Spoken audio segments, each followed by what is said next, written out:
This isn't gonna work well. It's fun. Hey, welcome to the Hits Just Keep On Coming episode of Dirt Guy Drive Time. Drive Time? Drive Time. I can't even say the name of my own show here. And it's a show, really, when you think about it. Because I'm a little showy sometimes. Got some things to report to you. First of all, wow, that was a loud text I just got. Very loud. Probably stupid work intruding. Let's make sure it's not Cindy Brown, the queen of everything. I'm not looking at my phone. I didn't. I promise you. So anyway, driving another show that won't start. I'm just driving home from work, talking about random crap that'll change your life, maybe. And I'm going to keep looking in my rearview mirror. I'll tell you the story a little bit later.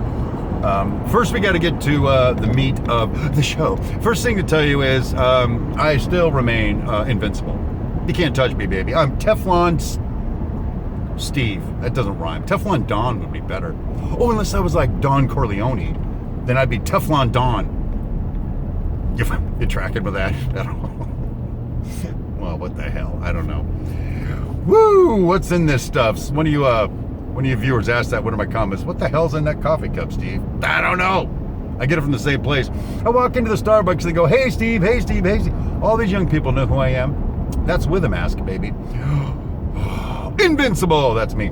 So, a couple of things happened today on the work front that really tested my mettle. By the way, one of the things I've discovered about being invincible is your pine cone immune. If you guys remember, there are those people out there that will take a pine cone and insert it into a place the bad way. And it's just no good. It's just no good, baby. I've been double pine coned in the past, but that's before I was invincible. I am invincible now. It's the silly show, apparently. Get her done. So, here we go. You get this thing going at work. I'm talking to the owner, and I say, "Hey, owner, I got a solution, and it's going to cost you this much money. What do you want to do?" And owner's like, "Well, I guess if we got to do it, we got to do it, because we can't wait. So get going on it. Send me the paperwork. I'll get it approved, and we'll just march on." Boom. Bob's my uncle. Get her done. By the way, that person I was talking to is the Cobra. Yeah, the freaking Cobra strikes again. He's still not dead. So I cut a guy loose to start working on this extra work. And that's when the Cobra starts laughing at me. He thought he had me. Cobra basically waited about 2 hours or so, 3 hours, and then said, "That's just too much money." What? You already agreed to the dollar amount, Skippy. And so I cut the money. Because I'd already started on the deal. I got to get it done. And then he goes, "Tell your guy to stop. We don't want to do it this way. We're going to do something else." I already put a guy on it. We already bought material, you... Stupid Cobras. I hate Cobras. Especially the ones in Genesis. I don't know if that was really a cobra. They just call it a snake. And I don't really think it was a snake. I think it's a metaphorical or illustrative or allegorical snake. Those are big words. You didn't have to pay an extra for that, baby. So that was the first attempt at the pine cone insertion. And I was like, "Nah, you're not going to get me down with this. I'm on fire, baby." So it didn't get me down. But then there was a second altercation with the Cobra. I'm just going to keep doing that. It makes me feel better.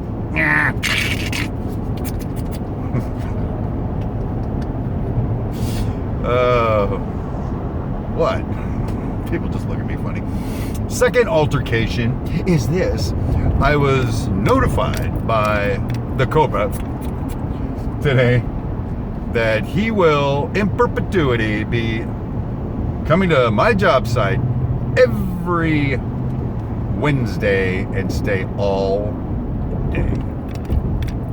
Now listen, people.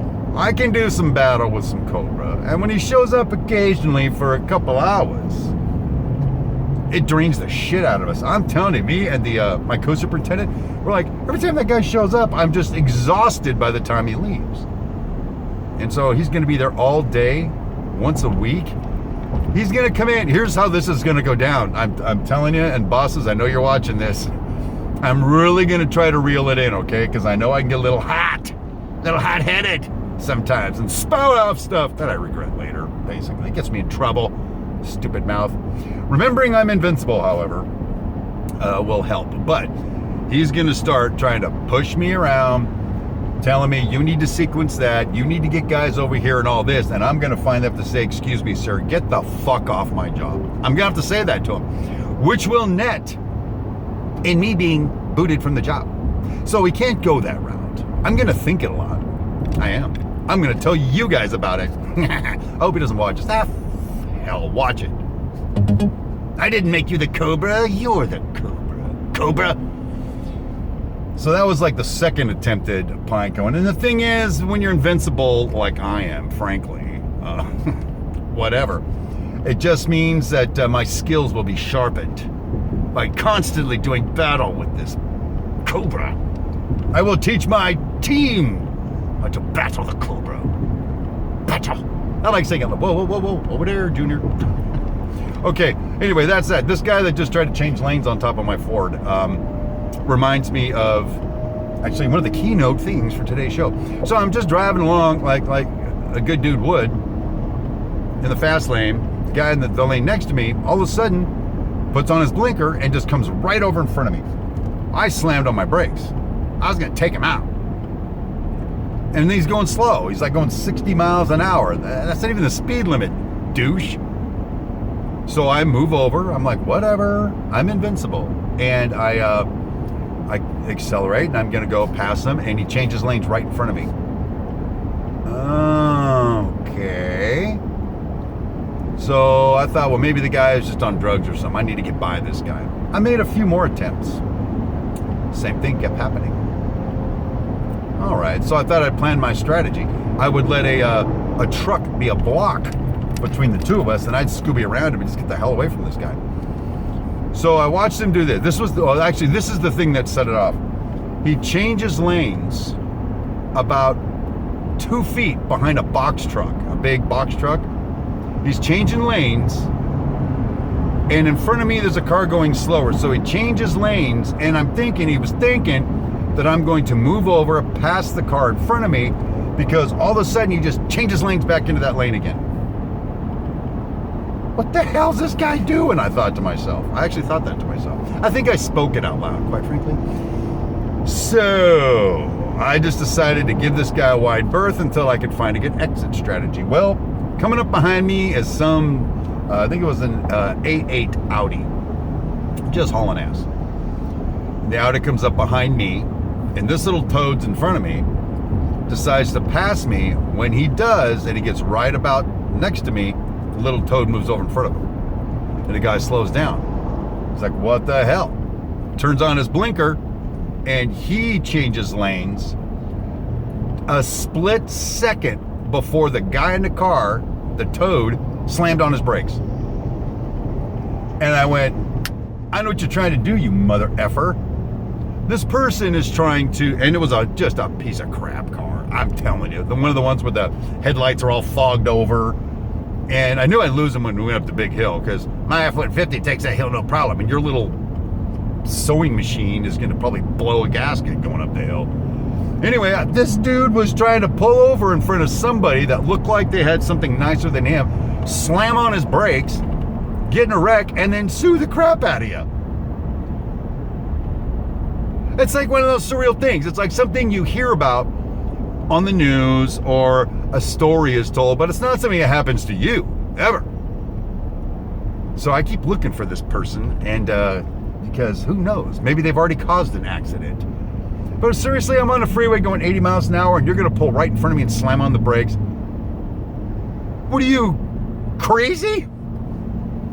Although, you know, if you lose your job and you're looking for a few bucks and you're willing to take one for the team, it might be a way to get some income. I'm just saying, there might be some skill involved in that jackholes methods. Anyway, so, you know, boom, that's it. I got nothing else for you. So Hey, there you go. I'm invincible. I even managed to avoid a maniacal car crash attempter, and I came away unscathed.